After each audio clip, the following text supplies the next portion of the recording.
Bildiyiniz kimi İslam dininin təməllərindən biri ədalətli olmaqdır. İslam dini özü ədalət üzərində qurulan bir dindir. Ona görə müsəlmanlar nə vaxtı ki ədalətli idilər, yer üzünə hakim idilər və izzətli idilər. Nə vaxtı ki artıq müsəlmanlar ədalət prinsipinə əməl eləmədilər, görürsən ki, yer üzündə zəifləməyə başladılar və izzətini itirdilər. Ömər ibn Xattabın vaxtında İslamın ən qanlı döyüşlərindən biri, ən şiddətli döyüşlərindən biri Yarmuk döyüşü baş verir. Bu müsəlmanlarla Rumlar arasında olan şiddətli döyüş olur. Hələ döyüş başlamazdan əvvəl Rumların hökmdarı cəsuslar göndərərək müsəlmanların halı haqqında öyrənmək istəyir.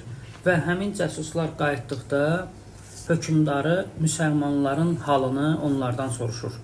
Cəsuslar deyirlər ki, biz elə bir qövmlə rastlaşdıq ki, onlar gecələri yatmayıb rahiblər kimi ibadət eləyirlər və gündüzləri də cəsur cəngavərlər kimi döyüşürlər. Onlar elə bir qövmdür ki, əgər onların başçıları, onların rəhbərləri oğurluq eləsə və yaxud da hər hansı bir cinayət eləsə, onlar kasıblarına tətbiq elədikləri cəzaları başçılarına tətbiq eləyərlər.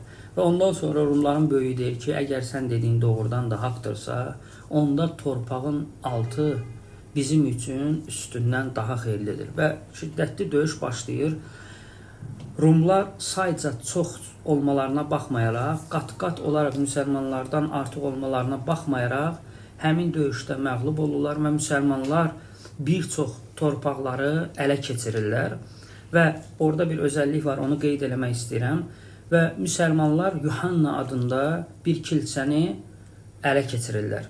Və Ömər ibn Xattab əmr eləyir ki, o kilsənin yarısını məscid eləsinlər, yarısını da isə xristianlar üçün kilsə olaraq saxlasınlar. Və həmin o yer, həmin o məscid bu gün də Suriyada Dəməşq məscidi adı ilə məşhurdur.